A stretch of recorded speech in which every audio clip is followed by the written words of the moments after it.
पे खड़े हैं और ये बिल्कुल त्वरित होना चाहिए बेटा, त्वरित भाषण है। Very good Yash Tiwari, big hand for Yash Tiwari, Saurabh Pawadi. और कौन आ रहा है? चलो ताली दो।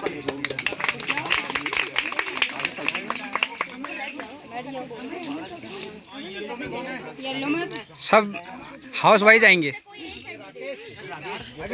निकालो अपना टॉपिक जोर से सुनाना, ठीक है? और फिर उससे जो तुम्हें आता है 2 मिनट के लिए बोलना है। मेरा टॉपिक है स्कूल। स्कूल एक बहुत ही पवित्र जगह होती है। जैसे हमारा स्कूल है राजकीय प्राथमिक विद्यालय बसेड़ी, और ये बहुत ही अच्छा विद्यालय है। और ये विद्या ज्ञान अर्जित करने का वो होता है जरिया। एक बचपन से ही हम स्कूल में पढ़े हुए हैं, हमको पता है स्कूल कैसा होता है। हम बच्चों के साथ घुलते मिलते हैं, हमारे नए नए मित्र बनते हैं यहाँ। और हम यहाँ से जब जाते हैं हमें दुख भी होता है, और बहुत सारा ज्ञान हम यहाँ से अर्जित करते हैं जो हमारे भविष्य में बहुत ही काम आता है। और स्कूल ही एक ऐसी जड़ होती है जिससे हम अपना पूरा पेड़ बना सकते हैं। मतलब स्कूल एक बीज होता है जिससे हम बढ़ते हैं और अच्छे से अच्छा काम ढूंढते हैं अपने लिए, और अपने लक्ष्य को प्राप्त करने के लिए यहीं से हमें ज्ञान मिलता है।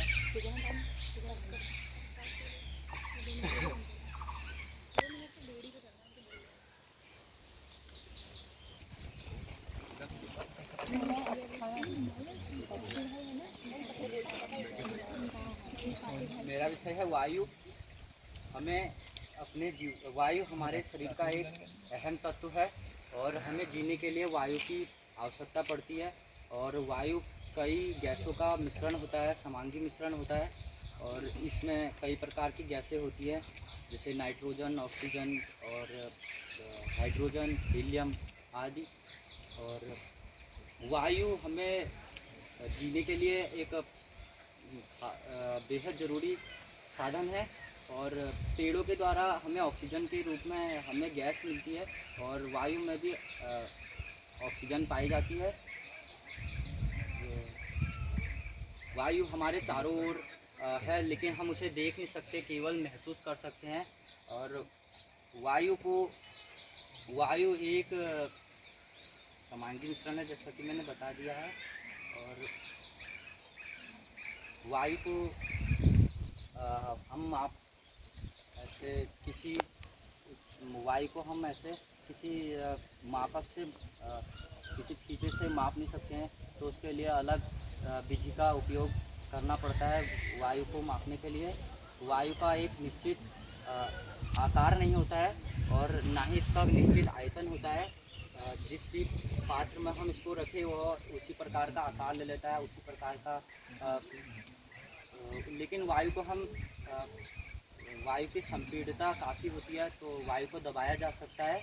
और वायु के लिए कई प्रकार के विज्ञान में नियम दिए गए हैं।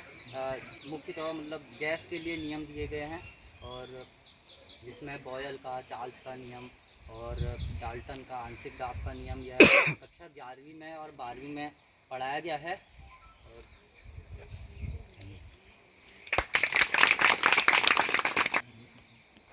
नेक्स्ट क्लास तैयार है ना? 10th क्लास, ठीक है?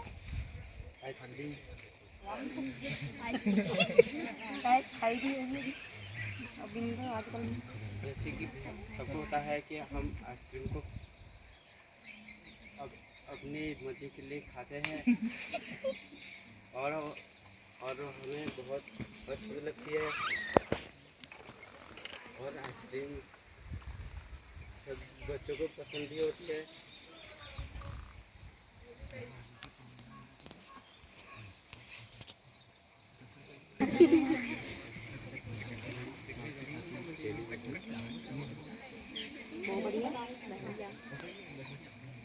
मेरा टॉपिक है टेलीविज़न। तो आज आप सभी के घरों में टेलीविज़न होता है। टेलीविज़न एक संचार का श्रव्य दृश्य माध्यम है। इससे हम आस पड़ोस में के देशों में और अपने इस पूरे देश के अंदर अपने आस पड़ोस में होने वाली सभी घटनाओं की जानकारियाँ प्राप्त करते हैं। टेलीविज़न मनोरंजन का भी साधन है। इससे सभी लोग अपना मनोरंजन भी करते हैं, और टेलीविज़न में से हम बहुत कुछ ज्ञान भी प्राप्त कर सकते हैं। जैसे टेलीविज़न में कई समाचारों के बीच में कई देशों के नाम और उनके प्रधानमंत्रियों के नाम हमें पता चलते हैं, और आस पड़ोस में कई युद्धों के बारे में और कभी कुछ प्राकृतिक आपदा और अन्य कई घटनाओं की जानकारियाँ भी हमें टेलीविज़न से प्राप्त होती हैं। टेलीविज़न आज के इस युग के लिए बहुत ही उपयोगी उपकरण है, जिसका प्रयोग आजकल बहुत कुछ हो रहा है। तो टेलीविज़न आज हमारे मानव जीवन के लिए सबसे आवश्यक वस्तु बन गई है, और इसका सभी लोग प्रयोग कर रहे हैं। मैं लिख के सारे ही बच्चे जानते होंगे, तो अच्छा ही बोलना बेटा, तू बोल।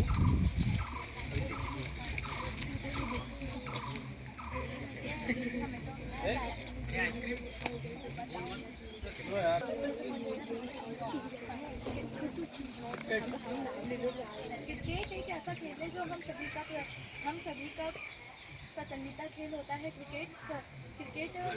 क्रिकेट से भारत बहुत ज़्यादा प्रसिद्ध है। अधिकतर क्रिकेट के सभी चर्चे रहते हैं, चाहे वह बूढ़ा व्यक्ति हो या बच्चा।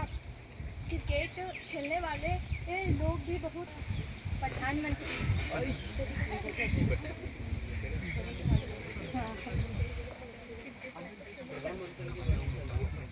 मेरा टॉपिक प्रधानमंत्री है। प्रधानमंत्री से हम हमारे वर्तमान में प्रधानमंत्री श्री नरेंद्र दामोदर दास मोदी हैं, और जिन्हें हम शॉर्टकट में मोदी जी से पहचानते हैं।